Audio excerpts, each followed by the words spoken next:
बिस्मिल्लाहिर्रहमानिर्रहीम अस्सलामुअलैकुम रहमतुल्लाह। Army chief general Asim Munir की जानिब से जो इंटरव्यू दिया गया है वो एक किस्म का खुल्लम खुला हमला कर दिया है आर्मी चीफ ने इस हुकूमत के ऊपर, और हुकूमत के ख़िलाफ़ एक पूरी चार्ज शीट तैयार करती है। पूरी चार्ज शीट वो तैयार हो गई क्योंकि इनको तो लगता था कि ये इंटरव्यू की सूरत में हमारे ऊपर बड़ा करम हो गया, हमारे लिए तो बड़े रास्ते खुल गए हैं। ये पैगाम तो असल में दिया गया था इमरान खान को, ये पैगाम तो इमरान खान के नाम है, हमारा इससे क्या लेना देना। हमारे तो बड़े वारे न्यारे हैं, हमारी तो पाँचों उंगलियां घी में हैं, सर कढ़ाई में है, हमारी तो मौजें लगी हुई हैं, हम तो वन पेज के ऊपर हैं, हमें तो कोई हिला नहीं सकता, हमें तो कोई छेड़ नहीं सकता, हमें तो कोई निकाल नहीं सकता। ये इनका नज़रिया है जो इस वक्त हुकूमत के अंदर बैठे हुए शरीफ ख़ानदान, जरदारी ख़ानदान, और इन्होंने ब्लैकमेल करके जिस तरीके से पहले डील करके मुकम्मल करके एनआरओ लेके ये अपॉइंटमेंट की, पर उसके बाद इन लोगों ने चीफ जस्टिस की अपॉइंटमेंट की, फिर उसके बाद इन लोगों ने अपना इलेक्शन निकाला, इलेक्शन निकालने के बाद अब ये हुकूमत के अंदर बैठ गए, और अब ये एक बार फिर से आर्मी चीफ की तैनाती एक्सटेंशन तोसी का मामला बिल्कुल सर पर आ गया है, जिसकी वजह से अब आपको बहुत सारी डेवलपमेंट्स नज़र आ रही हैं। ये जो इंटरव्यू सामने आया और उसके बाद जो इसका इम्पैक्ट फॉल आउट सामने आ गया, ये बड़ा खौफनाक है। और इसमें अब ये जो गवर्नमेंट है, मौजूदा निज़ाम है, शरीफ ख़ानदान, जरदारी ख़ानदान, ये अब कोई रास्ता तलाश कर रहे हैं, जिसकी वजह से एक दूसरे की जानिब से बयानबाजी, लफासी बयानात, स्टेटमेंट्स और चीज़ें सामने रखना, बताना, एक दूसरे को ब्लैकमेल करना, अब ये सिलसिला शुरू हो गया। देखें, आपने इस बात को बिल्कुल जहन में रखना।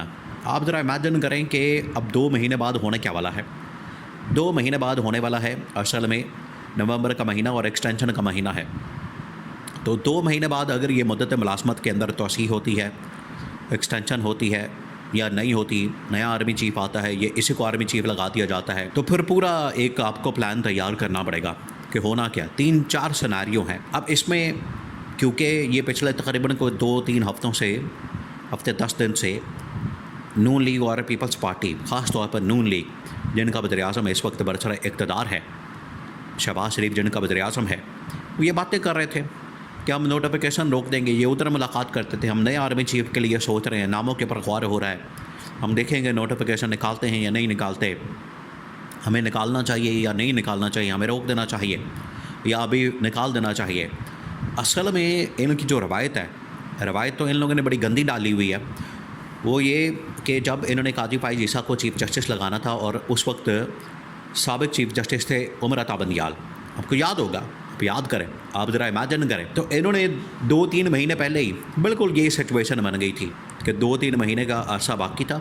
उमर अता बंदियाल जिस तरीके से इनको खड़का रहा था, इनकी दबा के इनके फ़ैसले के ख़िलाफ़ जा रहे थे और आइन और कानून के मुताबिक फ़ैसले कर रहा था, इंसाफ कर रहा था मेरिट के ऊपर, तो इनको ये हज़म नहीं हो रहा था, जिसकी वजह से इन्होंने 2 महीने पहले ही प्रेशर डालने के लिए उमर अता बंदियाल के ऊपर काजी फाइज़ ईसा का बतौर चीफ़ जस्टिस नोटिफिकेशन निकाल दिया। तो अभी ये सिचुएशन पैदा हो गई। अभी इनसे फरमाइश की जा रही है, डिमांड की जा रही है कि आप नोटिफिकेशन निकाल दें, आप एक नोटिफिकेशन निकालें आर्मी चीफ़ की एक्सटेंशन का, अल्लाह खैर सलाह। लेकिन अब ये अड़ गए, जिसके बारे में राना सनाउल्लाह ने अभी चंद दिन पहले ये स्टेटमेंट दी, ये बयान दिया, बड़ा मानी खेस्ता, और उसके अंदर ये सारा मामले का राज या सब कुछ उसके अंदर छुपा हुआ था कि आर्मी चीफ़ की तैनाती का जो मामला है ये बिल्कुल लास्ट मोमेंट पे डिसाइड होगा, फ़ैसला होगा, और जब वक्त आएगा तो फिर फ़ैसला किया जाएगा। अब इसके अंदर ये सारी बातें मौजूद हैं कि हमने पहले नोटिफिकेशन नहीं निकालना, इसके ऊपर हम लेन देन करेंगे, बार्गन करेंगे, फिर देखेंगे। तो अब जनरल आसिम मुनीर ने एक पीछे से हमला कर दिया। अब फील्ड मार्शल ने भी फिर अपना आप दिखाना है, अकेले ये तो नहीं सियासत कर रहे हैं पाकिस्तान के अंदर या ओहदे के ऊपर बैठे हुए, या इनको अपने इक़्तिदार की या मफादात की फ़िक्र है। हर बंदे को अपने मफादात की फ़िक्र होती है। तो जनरल आसिम ने एक इंटरव्यू के ज़रिए से इनके ऊपर हमला कर दिया। ये तो समझ रहे हैं ये तो पैगाम गया इमरान खान को, वो इब्लीस की, शैतान की, आदम की, इस तरह की मिसालें देके, फ़रिश्तों की मिसालें देके इन्होंने समझा कि हमारा तो काम हो गया, ये एक दूसरे को आंखें मार रहे हैं, अंदर ही अंदर मुस्कुरा रहे हैं, और बड़े खुश हो रहे हैं कि ये हमारा काम हो गया है, इन्होंने इमरान खान को पैगाम दे दिया। अब इमरान खान जाने ये जाने, हम तो बीच में से निकल गए, हमें क्लीन चिट मिल गई। क्लीन चिट नहीं मिली, अब आपके हिसाब किताब का वक्त आ गया, आपको चार्जशीट कर दिया गया है। उसके अंदर जो चार्जशीट किया गया 2-3 चीज़ों के ऊपर। एक तो इकनॉमिक फ्रंट के ऊपर, इकनॉमिक फ्रंट के ऊपर ये बात की है कि अब जो पाकिस्तान के अंदर मुख्तलिफ डीलें होंगी माइन और मिनरल्स के हवाले से, मादनियात के हवाले से, पाकिस्तान में वसाइल के हवाले से, रिसोर्स के हवाले से, $2 अरब का उसमें फ़ायदा है। तो ये सारा हम अगले तकरीबन कोई 1-2 सालों के अंदर हासिल करेंगे। तो ये फील्ड मार्शल ने, जनरल आसिम ने यह मामला सामने रख दिया कि इकनॉमिक फ्रंट के ऊपर भी मैंने लीड करना है। इकनॉमिक फ्रंट के ऊपर आपकी नाकामी की वजह से, फेलियर की वजह से मुल्क तबाही और बर्बादी के दहाने पर खड़ा है और मुल्क को आज इन हालात का सामना करना पड़ा है, इस किस्म के सूरत हाल का सामना। तो ये फील्ड मार्शल ने पहला इनको हिंट दे दिया है, इकनॉमिक फ्रंट के ऊपर आप बिल्कुल नाकाम हो। फिर उसके बाद दूसरा हिंट दिया है कि जब पाकिस्तान इंडिया की जंग हुई तो तमाम महाजों के ऊपर पाकिस्तान की फोर्सेस ने, तीनों आर्मी, नेवी, एयरफोर्स, और फिर उसके बाद इनको लीड किया जनरल आसिम ने।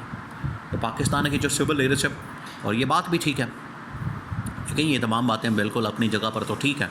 एक चार्जशीट तो तैयार हो चुकी है इनके ख़िलाफ़, और इसमें नून लीग और पीपल्स पार्टी, शरीफ ख़ानदान, जरदारी ख़ानदान, मौजूदा वज़ीर आज़म, ये सारे इसके अंदर शामिल हैं इस नाकामी के अंदर, क्योंकि इनकी नाकामी की वजह से और इनके फेलियर की वजह से पाकिस्तान को इन मसाइल का सामना करना पड़ा। तो ये अब आर्मी चीफ की जानिब से, फील्ड मार्शल की जानिब से ये जो धमकियाँ इनकी जानिब से दी जा रही हैं, बारगेन होती है, ब्लैकमेलिंग होती है, 2 नंबरी मुनाफ़कत, और यहाँ पर ये जो सारा कुछ किया जाता है, फील्ड मार्शल ने वाज़ेह कर दिया है और इनको बता दिया है कि अगर तुम एक्सटेंशन के ऊपर कोई मसला करोगे, एक एक्सटेंशन एक बहुत बड़ा इशू है, बहुत बड़ा इशू है।